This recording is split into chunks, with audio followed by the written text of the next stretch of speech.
სარწყავი სანიაღვრე არხის რეაბილიტაცია, შიდა საუბნო გზების მოწესრიგება, გარე განათების მოწყობა. გასულ კვირას არასაკმარისი ხალხის დასწრების გამო ჩაშლილი სოფლის კრება მუსხში დღეს შედგა. ხალხმა სოფლის მხარდაჭერის პროგრამის ფარგლებში სწორად ზემოთ ხსენებული პრიორიტეტები დაასახელეს. კრებაზე დამსწრეთა უმეტესობამ სოფლის მხარდაჭერის პროგრამის ფარგლებში სოფლისთვის სარწყავი სანიაღვრე არხის მოწესრიგებას დაუჭირა მხარი. კრებაზე ითქვა, რომ დაუსრულებელი არხის გამო ზაფხულში წყალი ჟონავს, სახლებში იღვრება და კედლებს აზიანებს. ზაფხულის სახლში გამოდის წყალი, წყალში დგას სახლი ძლიერ. გატყვი ჩემი კი არა, ოჯახები არის, მთელი ზაფხული წყალი დის სახლებში. ინგრევა კედლები. მე რო აგიხსნათ ეხლა. ესეთი სიტუაცია ქონდა შარშაფის მუსხის სასაფლაოზე, ხო, გამოვიდა წყალი დაიწევა. დასუფლება მიიღო და წუთიდება შარშაფის ზაფხულს. სარწყავი არის. როთოში შევწყვეტი. მორევი ხარ ზემოთ. ექვსი ოჯახია, სადაც მოხდა ის წვის სეზონზე, ხო? აი სასწაულად გას მართლა. და რატომაც ეჩი გვაქვს ეს ბავშვებსაც. როცა იწყება წვის სეზონი, მაშინ გამოდის წყალი. არასაკმარისი ხმების გამო შიდა გზების რეაბილიტაცია წელს სოფლის მხარდაჭერის პროგრამის ფარგლებში ვერ მოხერხდება. არადა სოფელ მუსხში მცხოვრებლები ამბობენ, რომ ეს პრობლემაც აუცილებლად მოითხოვს რეაგირებას.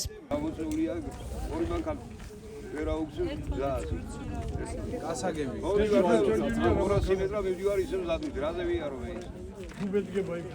გასაგებია, კარგი. ახლა ჩავიერო, თუგი და ნახეთ რა ხდება. მეორე პრიორიტეტი მაშინ შიდა გზები და მესამე გარე განათება. დაუჭიროთ მხარი.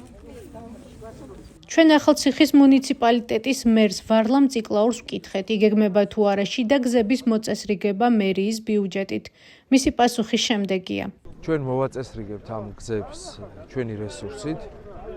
ამ ეტაპზე კაპიტალური რეაბილიტაცია არ იგეგმება და თქვენ სოფლის მხარდაჭერის პროგრამის ფარგლებში დაესწარით შეხვედრა, სადაც გზა პრიორიტეტად არ განისაზღვრა.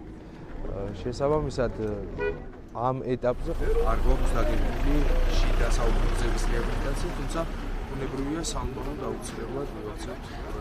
სოფლის მხარდაჭერის პროგრამის ფარგლებში წელს ვერც გარე განათებები მოეწყობა მუსხში. გარდა ამისა, სოფლის კრებაზე შეკრებილებმა მუსხისთვის ცალკე მუნიციპალური ტრანსპორტის გამოყოფაც ითხოვეს. ამბობენ, რომ რამოდენიმე სოფლის მარშრუტზე მოძრავი ტრანსპორტი მათ გადაადგილებას ურთულებს და დროშიც ახანგრძლივებს. ავტობუსი მოძრავ თქვენი რა, ძალიან ცუდად. ორმაგი დრო იხარჯება, სანამ ანდაში ადის და ჩამოდის. რაღაცნაირად რომ მოვახერხოთ, რომ ანდას თალკე ყავდეს და ჩვენი სოფლის ავტობუსი თალკე რო იყოს. თუ შეიძლება, რავი, თხოვნა იქნება. ამ ეტაპზე არა ყველა სოფელს ინდივიდუალურად დაუჭიროთ მუნიციპალური ტრანსპორტი.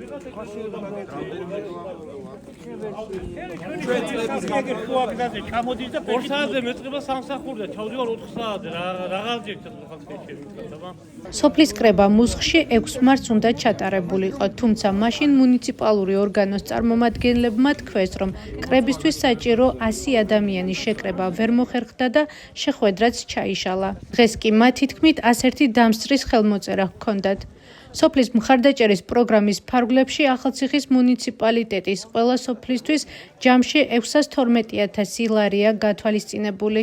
საკრებულოს თავმჯდომარის საბა კბილაშვილის თქმით, მუნიციპალიტეტს შეუძლია თითოეული სოფლისთვის გამოყოფილი თანხა 200%-მდე გაზარდოს. ამ ეტაპზე კონკრეტულად სოფელი მუსხისთვის 16,000 ლარია გამოყოფილი.